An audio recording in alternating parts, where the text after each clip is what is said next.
Le Sri Lanka, une île où les rêves rencontrent la réalité. Ce n'est pas simplement une destination touristique. C'est un pays où les levées de soleil ressemblent à des aquarelles et où le parfum du thé de montagne emplit l'air comme les vers d'un ancien poème.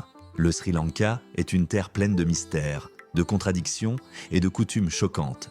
Derrière les plages dorées et l'océan turquoise se cache une autre face, une vie guidée par le calendrier lunaire, des rituels religieux stricts et des interdits non écrits suivis depuis l'Antiquité. Les femmes d'Aliam se lavent le visage avec du lait de coco pour préserver leur beauté et se protéger du mauvais œil. C'est une tradition ancienne du Sri Lanka. Imaginez un pays où une femme peut devenir présidente mais n'a pas le droit d'acheter de l'alcool dans un magasin, même si elle est adulte, accomplie et indépendante. Telles sont les lois, tels sont les contrastes. Saviez-vous que les éléphants au Sri Lanka sont considérés comme sacrés et participent même aux processions religieuses? Ou que dans certains villages, on tient encore un registre des vierges, influençant le destin des jeunes filles dans le mariage et dans la vie.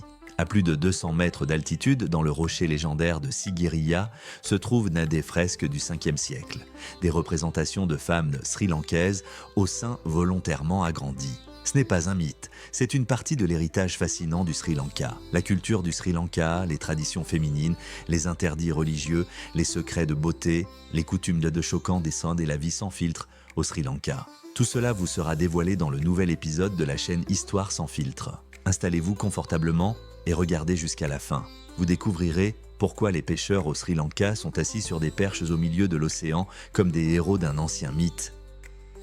Mais tout ce qui compte vraiment au Sri Lanka ne se passe ni sur les plages, ni dans les zones touristiques, mais au cœur des traditions et des coutumes inchangées depuis des siècles. Derrière la façade exotique et les circuits de voyage se cache l'un des paradoxes les plus frappants de l'île. La place de la femme dans une société où la sainteté côtoie les interdictions. Partie 1. La femme au Sri Lanka, entre sacré et interdit. Saviez-vous que c'est le Sri Lanka qui a offert au monde la toute première femme Premier ministre? En 1960, Sirimavo Bandaranaike est entrée dans l'histoire comme un symbole de progrès. On aurait pu croire que ce pays avait devancé le monde entier en matière d'égalité des sexes. Mais la réalité du XXIe siècle raconte une autre histoire. Aujourd'hui, dans un État moderne de plus de 22 millions d'habitants, aucune femme, qu'elle soit locale ou touriste, n'a le droit d'acheter légalement de l'alcool, ni dans un bar, ni dans un magasin. Cette interdiction pour les femmes n'est ni un mythe, ni une coutume archaïque, mais une loi en vigueur, héritée du passé colonial et enracinée dans les valeurs bouddhistes conservatrices. La femme est ici un symbole de moralité, la gardienne du foyer, et selon cette logique culturelle, l'alcool ne sied pas à une femme. Ce code culturel s'applique à tous les niveaux. Dans les villages où le tourisme n'a pas encore laissé sa trace, le rôle de la femme est encore plus ambivalent. D'un côté, elle était presque une divinité, de l'autre, un être soumis à d'innombrables restrictions.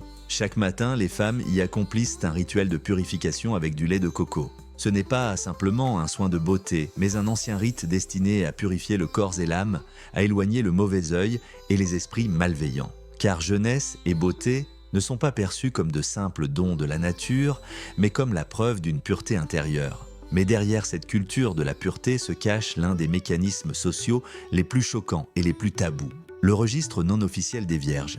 Il n'existe sur aucun papier, mais il vit dans chaque village.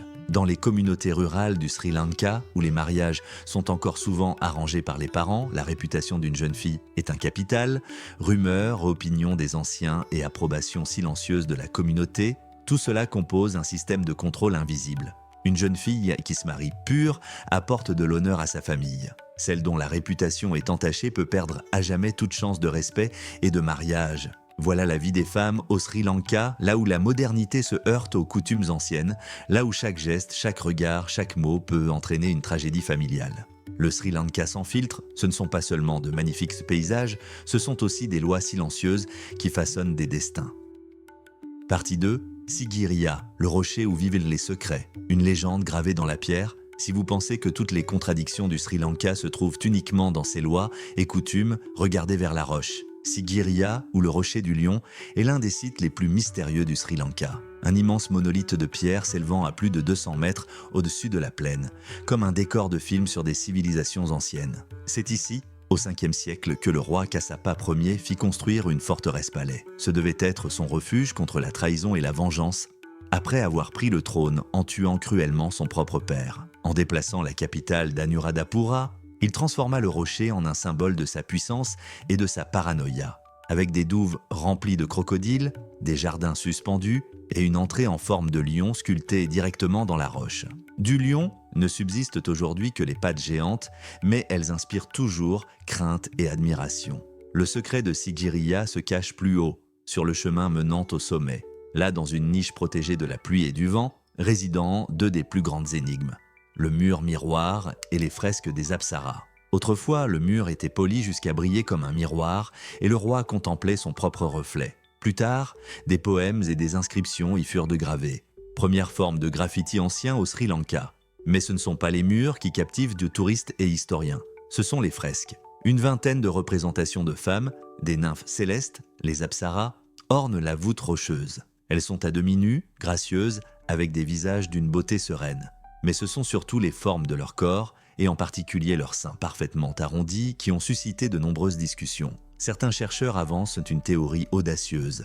Il s'agirait de la toute première représentation historique de seins artificiels. Si cela est vrai, ce serait l'une des premières traces de modification corporelle féminine de toute l'histoire. Alors, qui sont-elles? De véritables concubines du roi Kassapa, améliorées par d'anciennes techniques pour correspondre à un idéal, ou simplement des symboles d'une beauté céleste, inaccessible aux mortels? Nul ne sait, mais ces femmes des fresques continuent de nous regarder à travers les siècles, comme pour nous demander qu'est-ce que la vraie beauté et qui la définit. Sigiriya n'est pas seulement un site archéologique, c'est une scène théâtrale au sommet du monde où se joue un drame éternel, celui d'un roi obsédé, de son culte du pouvoir, de la beauté et de la peur. Ici, au cœur des merveilles touristiques du Sri Lanka, la pierre garde ce qu'aucun guide n'ose raconter. Partie 3, le Sri Lanka vivant. Gardien sacré, nature sauvage et danger du paradis. En laissant derrière nous les anciens palais et les légendes, nous plongeons dans le monde naturel du Sri Lanka. Un monde où ce n'est pas l'homme qui règne, mais la nature. Pour les touristes, notamment venus d'Europe et de Berlin ou de Paris par exemple, c'est un véritable choc culturel. Les merveilles du Sri Lanka ne se limitent non pas aux temples et aux fresques. Elles incluent aussi un chaos vivant, parfois sauvage. Dans les montagnes s'étendent les plantations de thé de Nuwara Eliya comme un tapis d'émeraude sur les pentes. Là-bas, l'air sent les feuilles fraîches et le temps semble suspendu. Mais dès que l'on descend dans les plaines, on entre dans un monde de nature indomptée. Un safari à Yala ou à Udawalawe n'est pas une simple excursion touristique.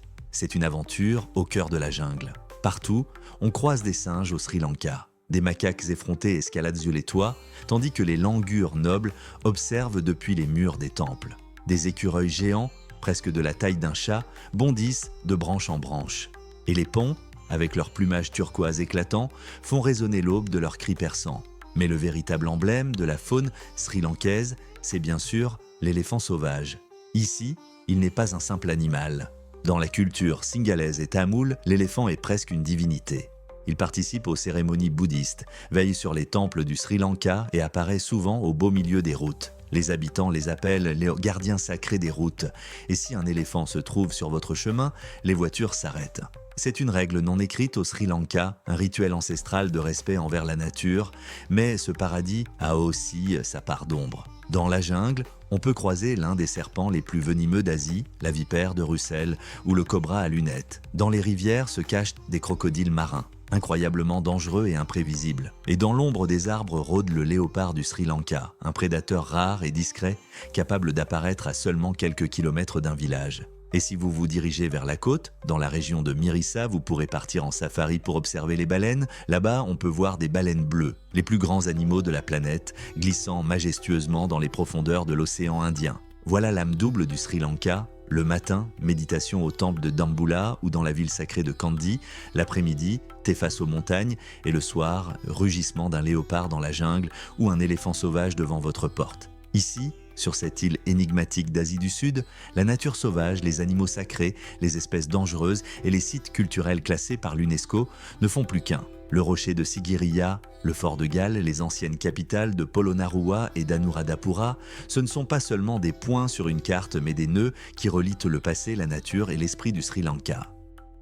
Les pêcheurs sur échasse, le mystère de l'image la plus célèbre du Sri Lanka. Nous arrivons à la fin. À cette image devenue la véritable carte postale du Sri Lanka, ornant des centaines de cartes et de fils Instagram. Le coucher de soleil peint le ciel de teintes orange et violette. Les vagues de l'océan Indien roulent paresseusement vers le rivage. Et dans l'eau, parmi les récifs coralliens, des hommes sont assis sur de hautes et fines perches en bois. Les pêcheurs suréchassent comme des ombres venues du passé. À première vue, cela semble être une ancienne tradition sri-lankaise, un rituel transmis de génération en génération. On se dit qu'ils sont là non pour faire le spectacle, mais parce que cette hauteur leur permet d'apercevoir un certain type de poisson. C'est en partie vrai, mais comme souvent dans la culture sri-lankaise, cette histoire a une autre facette. Alors, quel est le secret ? Pourquoi ne pêchent-ils pas depuis un bateau ou depuis le rivage comme tout le monde ? Parce qu'aujourd'hui, leur prise principale, ce sont les touristes. Leur profit ne se trouve pas dans les filets, mais dans vos appareils photo et téléphones. À l'origine, la pêche sur échasse existait vraiment. Elle a été inventée au milieu du XXe siècle, après la Seconde Guerre mondiale, à une époque de famine et de pénurie. Les habitants des villages côtiers de Kogala et Weligama fixèrent des perches dans les récifs morts et dès l'aube, pêchèrent de petits poissons. C'était un moyen difficile mais efficace de survivre. Mais dans les années 90, les touristes, avides d'exotisme et d'images marquantes, ont afflué sur l'île. Et tout a changé. Les pêcheurs locaux ont compris qu'il était bien plus simple de poser avec une canne à pêche que de réellement pêcher. Ainsi est née une nouvelle réalité. Un spectacle pour touristes déguisé en tradition. Aujourd'hui, la plupart des pêcheurs sur échasse sont des figurants. Ils arrivent à l'aube, grimpent sur leur perche et restent assis. Souvent, sans canne, sans appât, sans poisson. Mais l'essentiel est là. La posture, la silhouette, l'image. Et ils savent que les touristes viendront. Ils demanderont une photo et alors viendra une phrase polie mais ferme. Payez. Ce n'est pas une arnaque. C'est le tourisme à la sri-lankaise. C'est l'adaptation d'un ancien métier à la réalité moderne. Ces hommes ne pêchent plus du poisson, mais de l'attention, de l'argent et de l'admiration. Et au fond, ils font toujours la même chose.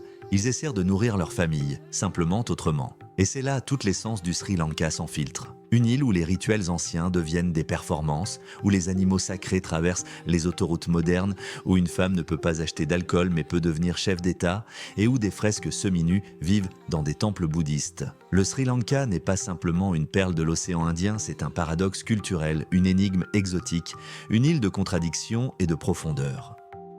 Merci d'avoir regardé cette vidéo de Histoire sans filtre. Surpris par la fin? Alors n'oubliez pas de vous abonner, de liker et de laisser un commentaire. Et vous, oseriez-vous poser le pied sur une terre où passé et présent se mêlent aussi intimement? Et surtout, ne croyez pas aux cartes postales. Le vrai Sri Lanka commence au-delà de leurs images.